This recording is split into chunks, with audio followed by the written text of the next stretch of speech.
When they found out about these cases, you know what they did? My poll numbers went up, way up. You know that because you're reporting it.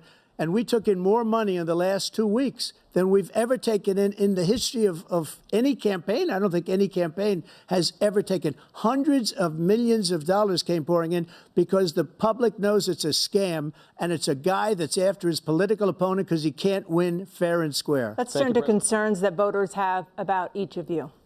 President Biden, you would be 86 at the end of your second term. How do you address concerns about your capability to handle the toughest job in the world well into your 80s? Well, first of all, I spent half my career being criticized being the youngest person in politics. I was the second youngest person ever elected to the United States Senate, and now I'm the oldest. This guy's 3 years younger and a lot less competent. I think that just look at the record. Look at what I've done. Look how I've turned around the horrible situation he left me. As I said, 15 million new jobs, 800,000 manufacturing jobs, more investment in America, over billions of dollars in private investment in enterprises that we are growing. By the way, we brought an awful lot of people. The whole idea of computer chips, we used to have 40% of the market. We invented those chips, and we lost it because he was sending people to find the cheapest jobs overseas and to bring home a product. So I went to South Korea. I convinced Samsung to invest billions of dollars here in the United States. And guess what? Those fabs, they call to build these chips, those fabs pay over $100,000. You don't need a college degree for them. And there's billions, about $40 billion already being invested and being built right now in the United States, creating significant jobs for Americans from all over the world. President Biden, you have 40 seconds left. Would you like to add anything? Yeah, I would. The idea that somehow we are this failing country. I never heard a president talk like this before. We're the envy of the world. Name me a single major country president who wouldn't trade places with the United States of America for all our problems and all our opportunities. We're the most progressive country in the world in getting things done. We're the strongest country in the world. We're a country in the world who keeps our word, and everybody trusts us, all of our allies, and those who he coddles up to, from Kim Jong-un, who he sends love letters to, and Putin, etc. They don't want to screw around with us. Thank you. Former President Trump, to follow up, you would be 82 at the end of your second term. What do you say to voters who have concerns about your capabilities to serve?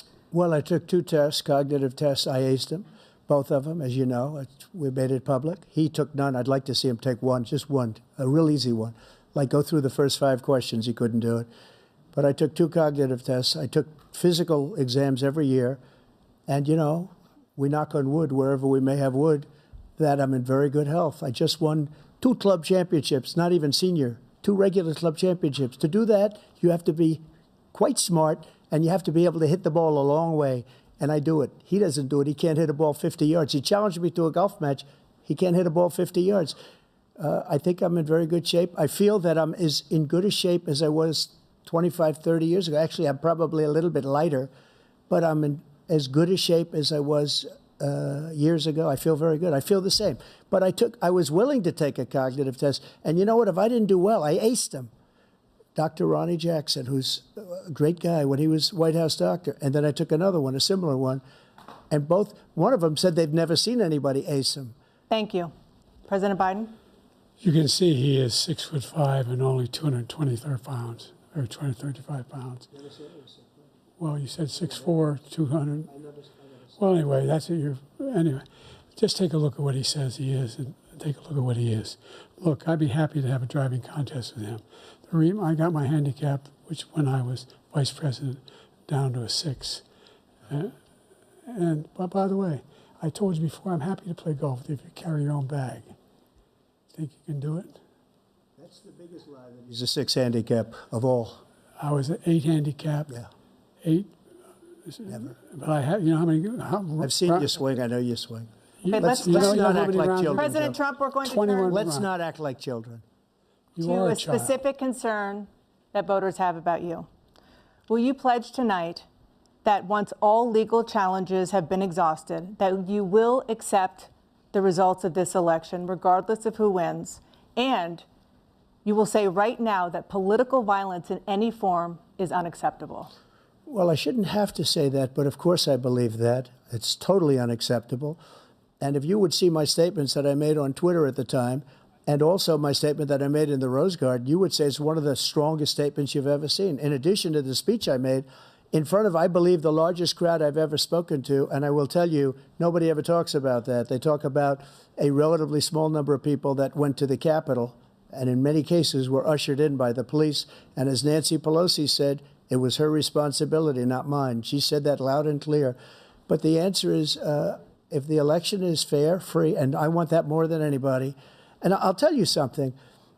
I wish he was a great president, because I wouldn't be here right now. I'd be at one of my many places enjoying myself. I wouldn't be under indictment because I wouldn't have been his political opponent, because he indicted me because I was his opponent. I wish he was a great president. I would rather have that. I wouldn't be here. I don't mind being here. But the only reason I'm here is he's so bad as a president that I'm going to make America great again. We're going to make America great again. We're a failing nation right now. We're a seriously failing nation. And we're a failing nation because of him. His policies are so bad. His military policies are insane. They're insane. These are wars that will never end with him.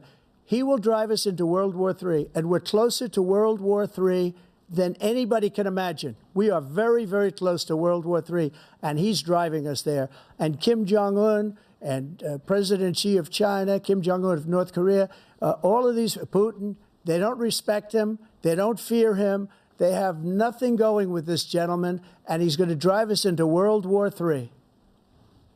You want a World War III, let him follow and win, and let Putin say, do what you want, NATO. Just do what you want. There's a thing called Article 5. An attack on one is an attack on all, and required response. The idea, I can't think of a single major leader in the world who wouldn't trade places with the job I've done and what they've done. Because we are a powerful nation. We have wonderful people. It's because of the people, not me. It's because of the American people. They're capable of anything, and they step up when they're needed. And right now, we're needed. We're needed to protect the world because our own safety is at stake. And again, you want to have a war, just let Putin go ahead and take Kyiv, make sure they move on, see what happens in Poland, Hungary, and other places along that border. Then you have a war. President Trump, as I come back to you for a follow-up, the question was, will you accept the results of this election, regardless of who wins? Just to finish what he said, if I might, Russia, they took a lot of land from Bush. They took a lot of land from Obama and Biden. They took no land, nothing from Trump, nothing. He knew not to do it. He's not going to play games with me. He knew that. I got along with him very well, but he knew not to play games. He took nothing from me. But now he's going to take the whole thing from this man right here. That's a war that should have never started. It would have never started, ever, with me. And he's going to take Ukraine. And, you know, you asked me a question before, would you do this? He's got us in such a bad position right now with Ukraine and Russia, because Ukraine's not winning that war. He said, I will never settle until such time. They're running out of people. They're running out of soldiers. They've lost so many people. It's so sad. They've lost so many people, and they've lost those gorgeous cities with the golden domes that are 1,000 years old, all because of him and stupid decisions. Russia would have never attacked if I were president. President Trump, the question was, will you accept the results of the election, regardless of who wins? Yes or no, please. If it's a fair and legal and good election, absolutely. I would have much rather accepted these, but the fraud and everything else was ridiculous. And if you want, we'll have a news conference on it in a week, or we'll have another one of these in a week. But I will absolutely, there's nothing I'd rather do. It would be much easier for me to do that than I'm running again. I wasn't really going to run until I saw the horrible job he did. He's destroying our country. I would be very happy to be someplace else, in a nice location someplace. And again, no indictments, no political opponent stuff, because it's the only way he thinks he can win. But unfortunately, it's driven up my numbers and driven them up to a very high level because the people understand it. Well, let's see what your numbers are when this election is over. Let's see. Let's see. You're a whiner. When you lost the first time, You continued, you appealed and appealed to courts all across the country. Not one single court in America said any of your claims had any merit, state or local, none. But you continue to provoke this lie about somehow there's all this misrepresentation, all this stealing. There is no evidence of that at all. And I tell you what, I doubt whether you'll accept it because you're such a whiner. The idea if you lose again, you accepting anything, you can't stand the loss. Something snapped in you when you lost the last time.